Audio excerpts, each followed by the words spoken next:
Hello दोस्तों, आज की वीडियो में जानेंगे मुगलों के हरम के बारे में। आखिर मुगलों के हरम की क्या सच्चाई थी, ये हम वीडियो में जानेंगे। और ऐसा भी माना जाता है मुगल हरम में कोई बाहरी पुरुष घुस जाता तो उसके साथ क्या करते थे।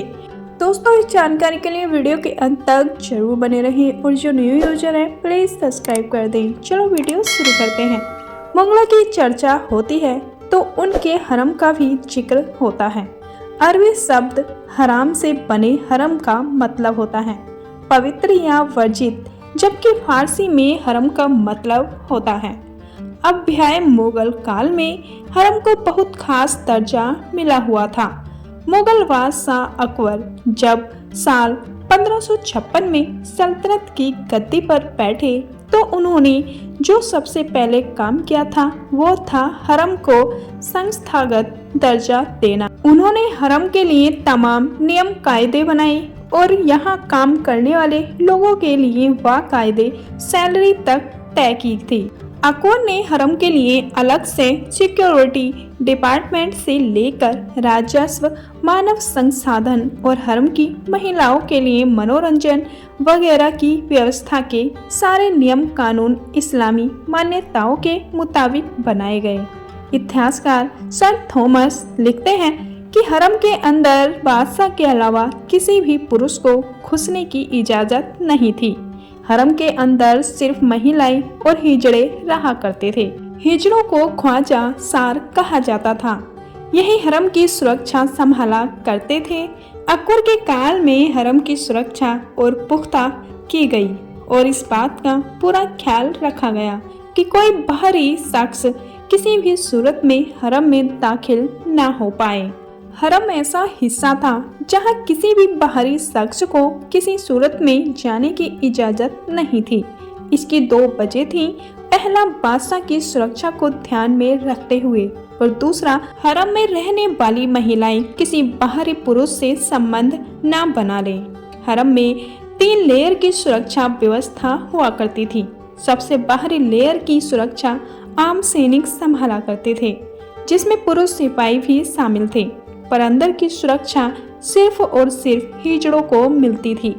और तुर्की और कश्मीरी महिलाओं को भी हरम के अंदर गार्ड की ड्यूटी पर रखा गया, जिसकी वजह यह थी कि वो स्थानीय भाषा नहीं समझ सकती थी। ऐसे में बादशाह की बातें इधर उधर होने का डर नहीं था। जब बादशाह हरम में जाते तो हिजड़े उनके आसपास सुरक्षा घेरा बना लेते। तब तक वो अंदर रहते, तब तक पूरी मुस्तैदी से उनके इर्द गिर्द डटे रहते थे। इतनी कड़ी सुरक्षा के बावजूद अक्सर बाहरी पुरुष चोरी छिपे हरम में घुस जाया करते थे। मुगल इतिहास पर तमाम किताबें लिखने वाले प्रोफेसर आरनाथ के मुताबिक हरम के अंदर एक अंडरग्राउंड फांसी घर भी हुआ करता था। अगर हरम की कोई महिला बादशाह के अलावा किसी और से संबंध रखती तो उन्हें फांसी की सजा दी जाती थी और सुरंग के रास्ते बाहर फेंक दिया जाता था। मुगल बादशाह हरम में घुसने वाले बाहरी पुरुषों के साथ क्या करते थे, इसको एक और उदाहरण से समझ सकते हैं। औरंगजेब की छोटी बहन रोशन आरा का दिल एक बाहरी शख्स पर आ गया। वह चोरी छिपे रोशन आरा बेगम तक पहुंच गया।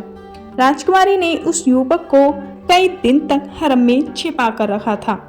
इसके बाद अपनी सेविकाओं से उसे सुरक्षित बाहर निकालने को कहा। रात के अंधेरे में सेविकाएं उसे महल के अंदरूनी हिस्से में ही छोड़कर भाग गईं। सुबह उसे सुरक्षा कर्मियों ने पकड़ लिया और औरंगजेब के सामने पेश किया। युवक को पता था कि अगर उसने हरम में घुसने की बात मान ली तो फौरन मारा जाएगा। उसने झूठ बोला कि वह नदी किनारे से किले की दीवार पर चढ़ गया और शाही महल तक पहुंचा चाहता था।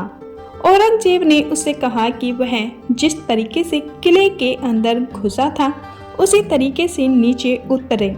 युवक को दीवार पर ले जाया गया। वह नीचे उतरता इससे पहले ही हरम के हिजड़ों ने उसे 60 फीट ऊंची दीवार से नदी में फेंक दिया।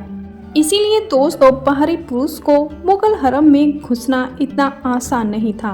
इसीलिए उन्हें इतनी कड़ी से कड़ी सज़ा मिलती थी। दोस्तों, आपको ये वीडियो कैसी लगी प्लीज़ कमेंट बॉक्स में ज़रूर बताना और ऐसे ही ऐतिहासिक वीडियो देखने के लिए हमारे चैनल को सब्सक्राइब करना ना भूलें। चलो मिलते हैं नेक्स्ट वीडियो में, जब तक के लिए अपना ख्याल रखना। धन्यवाद।